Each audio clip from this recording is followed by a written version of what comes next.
नमस्कार, खबर बिहार झारखंड में आप सभी का स्वागत है। मैं हूं खबरों में आपके साथ अंजलि और बुलेटिन की शुरुआत में सबसे पहले हम बात करेंगे बिहार के बजट की। आज बिहार का बजट पेश होगा। विधानसभा में वित्त मंत्री अब्दुल बारी सिद्दीकी अपना पिटारा खोलेंगे, लिहाजा सबकी निगाहें इस पर टिकी हुई है।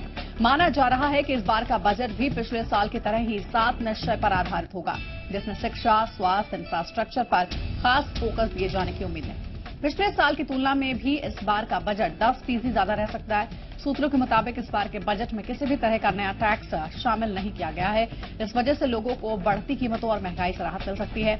बजट में छात्रों के लिए भी कई तोहफे देने की उम्मीद है। इसके अलावा उद्योग जगत, किसानों, महिलाएं की भी उम्मीदें काफी हैं बजट से। साथ ही बजट में बुनकरों पर भी बड़ा ऐलान हो सकता है।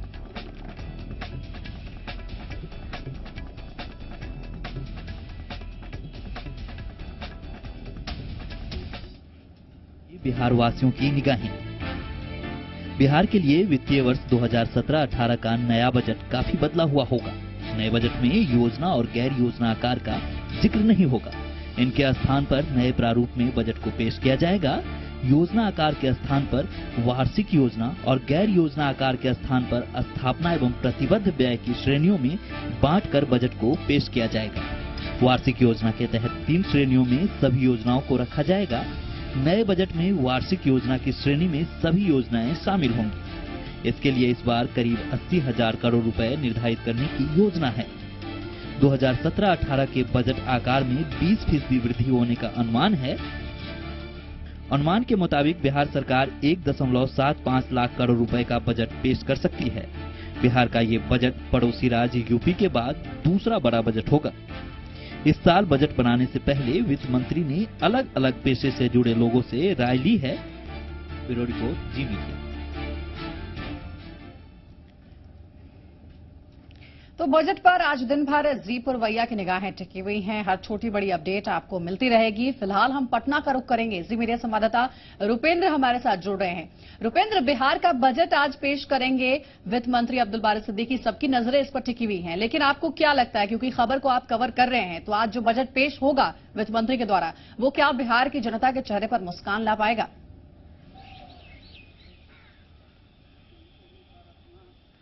जी, आज बजट जरूर पेश होगा और बिहार की जहां तक जनता के चेहरे पर मुस्कान आने की बात है, तो वो बजट आने के बाद ही पता चल पाएगा कि बिहार के जनता के जो चेहरे पर मुस्कान है वो कितना आ पा रही है। लेकिन तत्काल में बात करें तो बजट समय से 2 बजे पेश होगा और विधान मंडल की कार्रवाई की बात करें तो विधान सभा की कार्रवाई 11 बजे शुरू होगी और विधान परिषद की जो कार्रवाई है वो 12 बजे शुरू होगी। लेकिन कहीं ना कहीं एक तरह से देखा जाए, पहले से ही कल सुशील मोदी ने लगातार बोला था, जी मीडिया से बोला था उन्होंने कि जहां तक जो बजट आने वाले हैं उससे जनता को फायदा नहीं हो रहा। ये तो विपक्ष की बात है, लेकिन उन्होंने कई चीजों को, तथ्यों को बताया था कि किस तरह बजट का फायदा नहीं मिलेगा। लेकिन सरकार की बात करें, सरकार का साफ तौर पर यह कहना है कि बजट से जनता को फायदा मिलेगा और खास करके बुनकरों के लिए सरकार एक बड़ी ये जो राहत की है वो ऐलान करने वाली है। और जहां तक बात करें तो कई ऐसे जो विभाग हैं जो खर्च नहीं कर पा रहे हैं पैसों को, तो उनके लिए जो बजट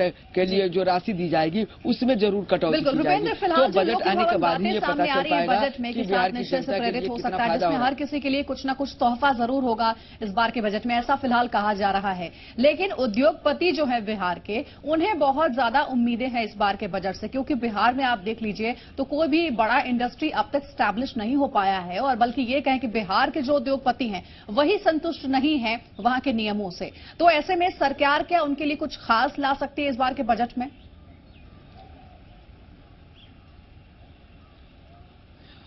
सरकार की तरफ से ये जरूर रखा गया है कि खास लाया जा सकता है। और वित्त मंत्री की बात करें तो अब्दुल बारी सिद्दीकी ने हर एक वर्गों से बात की है और उनके सुझाव लिए हैं, उसके बाद बजट को तैयार किया गया है। तो उद्योगपति जो है, जो बिहार के जो उद्योग जगत के जो लोग हैं, उनकी जरूर आशाएं इस बजट से जुड़ी हैं और सरकार की तरफ से एक तरह से देखा जाए निराश नहीं किया जाएगा। और जहां तक सरकार ये कहते आ रही है कि विकास हो रहा है, उद्योग लगेंगे, कई समिट कराए गए हैं, यहाँ पर कई बड़े आयोजन कराए गए हैं, उसके बाद इस बजट को देखकर ऐसा तो जरूर लग रहा है कि कहीं ना कहीं उद्योगपतियों के लिए, उद्योग लगाने वाले के लिए, जरूरत के लोगों के लिए जरूर फायदा होगा। दूसरी चीज ये बता दें कि विपक्ष जो है, तो आखिर से देखिए कि पोटली में क्या होगा, क्या तोहफे वो बिहार की आवाम को देंगे। हमारे साथ आप बने रहिएगा रुपेंद्र। तो लगातार बजट पर चर्चा हो रही है। नीतीश सरकार के बजट से उद्योग जगत को काफी उम्मीदें हैं, जैसा कि हमने आपको पहले भी बताया। टैक्स में रियायत और उद्योगपतियों को उद्योग लगाने के लिए बेहतर माहौल मुहैया कराने की उम्मीद उद्योग जगत ने लगा रखी है। उद्योग जगत चाहता है कि न्यू इंडस्ट्रियल पॉलिसी में सुधार हो, जिसमें उद्योगपतियों को पूंजी निवेश के बाद सरकार की तरफ से रियायत देने का प्रावधान किया गया है। लेकिन उद्योगपति उद्योग लगाने के वक्त सरकार से मदद चाह रहे हैं। 1986 और 2009 के बाद बिहार में कोई बड़ा इंडस्ट्रियल एरिया डेवलप नहीं हो सका है। 1986 में औरंगाबाद और 2009 में बिहटा में इंडस्ट्रियल एरिया बना, जो सिर्फ एजुकेशन से जुड़े व्यवसाय को ही प्रोत्साहित करता है। लिहाजा उद्योगपति अब नए इंडस्ट्रियल एरिया की मांग कर रहे हैं। उद्योग लगाने के लिए एक बड़े लैंड बैंक की भी मांग की जा रही है। इसके अलावा पब्लिक प्राइवेट निवेश को बढ़ाने की जरूरत और फूड प्रोसेसिंग यूनिट को बढ़ावा देने की उम्मीदें लगाए बैठे हैं। हम लोग उम्मीद करते हैं कि बिहार में जो डिफरेंट सेक्टर में गिरावट आ रही है, जीडीपी ग्रोथ में गिरावट आ रही है, उसको दुरुस्त करने के लिए सरकार जो क्या क्या कदम उठाएगी, इसका हमें इंतजार रहेगा। और हमें उम्मीद है कि सरकार प्राइवेट इन्वेस्टमेंट को बढ़ाने के लिए, पब्लिक इन्वेस्टमेंट एग्रीकल्चर और बाकी सेक्टर में बढ़ाने के लिए कुछ ठोस कदम उठाएगी। और अब चलिए बात करते हैं हेल्थ सेक्टर की। बजट में इस बार हेल्थ सेक्टर के लिए क्या किया जाएगा, इस पर भी सबकी निगाहें हैं। आजादी के बाद राज्य सरकार ने हर साल हेल्थ बजट में 5% का इजाफा करने का फैसला लिया था, लेकिन ये फैसला जमीन पर नहीं उतर सका।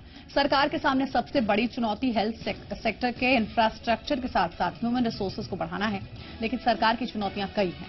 आंकड़ों के मुताबिक मेडिकल कॉलेजों में टीचिंग और नॉन टीचिंग स्टाफ के 50 से ज्यादा पद रिक्त हैं, जबकि सरकारी अस्पतालों में डॉक्टरों के 75% पद रिक्त हैं। हेल्थ सेक्टर से जुड़े लोग चाहते हैं कि सरकारी अस्पतालों में इंफ्रास्ट्रक्चर में बदलाव हो, साथ ही राज्य में दवा निर्माण की संभावना भी बढ़े। सदर अस्पतालों में MRI मशीन और सिटी स्कैन की भी व्यवस्था हो।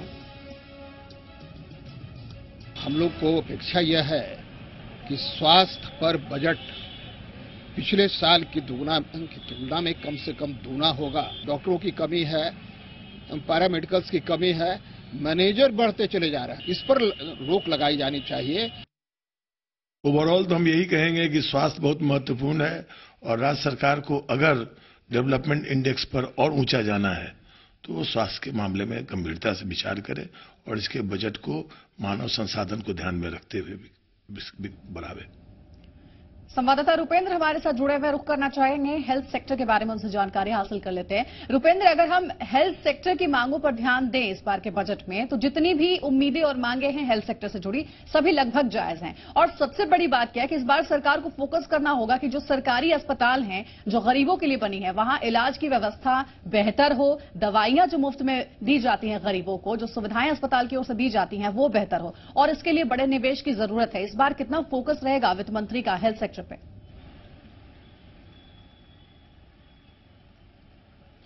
हेल्थ सेक्टर पर देखा जाए तो फोकस रहेगा, क्योंकि हेल्थ सेक्टर जो है, हेल्थ विभाग है, वो राजद के कोटे में है और राजद के कोटे में रहने के कारण वो जो है लालू यादव के जो बड़े बेटे हैं उनके झोली में ये विभाग है। और एक तरह से देखा जाए तो लालू यादव ने खासतौर पर ये जरूर कहा है, और जहां तक अब्दुल बारी सिद्दीकी हैं, राजद कोटे से आते हैं, तो हेल्थ सेक्टर पर अधिक फोकस रहेगा। और जहां तक गरीबों के इलाज की बात की जाए तो गरीबों के इलाज के लिए दवाएं नहीं मिल रही है, प्रॉपर इलाज नहीं हो रहा है, तो इसको लेकर एक तरह से वित्त मंत्री ने कई योजनाएं जो बनाई हैं उसको लेकर वो लाएंगे। लेकिन सबसे बड़ा सवाल एक और खड़ा होता है अंजलि, जो भी कॉन्ट्रैक्ट बेसिस पर जो डॉक्टर हैं उनका वेतन लगभग 6 से 7 महीने से नहीं मिला है। ये एक सबसे बड़ा मुद्दा है जिसे विपक्ष उठाएगा और देखना है कि सरकार इसको कितनी तत्परता से ले पाती है। बिल्कुल रुपेंद्र, नजर बनी हुई है हमारी, बहुत शुक्रिया आपका करना चाहेंगे फिलहाल पूरी खबर पर जानकारी देने के लिए। तो आज ही बिहार का बजट आएगा और बजट में कौन कौन सी वो घोषणाएं हैं जो कि आपके लिए जाननी जरूरी है, जीपुर भैया सबसे पहले आपको बताएगा। लेकिन बजट से महिलाओं को भी बेहद उम्मीदें हैं, बहुत सारी उम्मीदें लगा बैठी हैं महिलाएं। कोई स्कूल फीस कम करने की मांग कर रही हैं, तो कोई घरेलू सामान और राशन की सामान की कीमतों में कमी चाहती है। सुनिए क्या कह रहा है इनका। देखिए, हमारे ख्याल से तो सबसे पहले गृहिणियों के बारे में सोचा जाए तो बजट में जो खाने पीने की चीजें हैं, जिसमें दाल है, तेल है, सब्जियां हैं, वो कम से कम उसकी लागत कम होनी चाहिए। दूसरा कि गृहिणियों की सबसे ज्यादा जरूरत होती है गैस, जिसकी लागत धीरे धीरे बढ़ रही है, उसमें भी थोड़ा नियंत्रण होना चाहिए। उम्मीदें यही है कि जो भी इस बार बजट आएगा वो हम लोग को देखते हुए आना चाहिए, हर तरह से मैनेज करना चाहिए। कोई भी चीज इतनी ज्यादा न हो कि बाकी लोग उसको सही ढंग से फॉलो न कर पाए। आशा है कि इस बार कुछ बेहतर आए। दाल तो सबसे महंगा है, उसको सस्ता होना चाहिए। चाहिए ना, सब्जी तो अभी खैर सस्ता है। टैक्स साड़ी पे लगाया हो एक्स्ट्रा, वो हटाओगे। किचन का सामान सस्ता होना चाहिए, जैसे दाल हुआ, चावल हुआ, नमक, सब क्रीम पाउडर होना चाहिए। औरत के तो सबसे ज्यादा यही है ना। हाँ, बच्चों का कपड़ा जूता होता सब सस्ता होना चाहिए। पहले दाल, खाने का सामान जैसे तेल हो, ये दाल हो, और भी जैसे सिलेंडर, सबसे पहले तो सिलेंडर को होना चाहिए। खाए में घर का जितना भी सामान हो हमारे समझ से वो कम होना चाहिए। पूर्णिया के लोग बजट को लेकर क्या उम्मीद कर रहे हैं, आपको दिखाते हैं। अभी सब लोगों का ध्यान केवल एक बिहार में पटना महावीर कैंसर संस्थान या IGMS रहता है, और उसके बाद फिर कोई मूव करते हैं तो सीधे TMS जाते हैं। कोशिश तो ये होनी चाहिए कि कम से कम बिहार में एटलीस्ट 4 कैंसर संस्थान का स्थापना हो। बीज खरीदते हैं और जब फसल बेचने जाते हैं तो उसका उचित दाम नहीं लगता है, और सबसे ज्यादा परेशानी होता है कि जो जहाँ बिकना चाहिए वहीं नहीं बिकता है, और बिचौलियों के साथ बेचना पड़ता है, जो मनमाना रेट वो लोग लगाता है। शिक्षक किसी को आप 12,000 देते हैं पेमेंट, किसी को 18 देते हैं, उसी स्कूल में किसी को 50,000 रुपया देते हैं, लेकिन 50,000 रुपया वाला से ज्यादा काम करता है 18,000 और 12,000 तक। ऐसे में ये करना चाहिए कि सबको पैसा बढ़ाना चाहिए, सबको चिकित्सा भत्ता देना चाहिए, महंगाई भत्ता देना चाहिए। ऐसा नहीं ना कि छोटा शिक्षक के लिए महंगाई नहीं होता है। उम्मीद है कि यहाँ पे शिक्षा व्यवस्था डगमगाई हुई है। जैसे कि हम लोग को जैसे MIT पढ़ने, मेडिकल पढ़ना पड़ता है, इंजीनियरिंग करना पड़ता है, इसके लिए हमें पलायन करना पड़ता है। बिहार में इसकी अच्छी व्यवस्था नहीं है। अगर कर भी लेते हैं बिहार में तो उसके लिए पलायन करना पड़ता है, क्योंकि यहाँ अच्छी जॉब की व्यवस्था भी नहीं है। रैशनल वे की कमी है सरकार के पास, सरकार के समझ में भी कमी है, और यही वजह है कि जो बजट आता है वो आई वॉशिंग रहता है, एक्सपेक्टेशंस बहुत रहता है। बजट में दिखाया जाता है कि इतना डेवलपमेंट होगा, हम उसको अचीव सरकार नहीं कर पाती है। और विक्रम के लोग किस तरह से बजट से उम्मीदें लगाए बैठे हैं, आपको वो भी दिखाते हैं। कोई भी चीज का दाम जो है, खास करके जो विलासिक संबंधी वस्तु है, उसका रेट जो है बढ़ना चाहिए, और जो आम उपभोक्ता का चीज है उसका रेट घटना चाहिए। मैं तो उम्मीद करता हूं कि किसान जहां 60 से 70% तक यहाँ की पॉपुलेशन में है, उनके प्रति कोई भी सेंट्रल गवर्नमेंट या स्टेट गवर्नमेंट अभी तक बजट में कोई भी प्रावधान नहीं रखा है।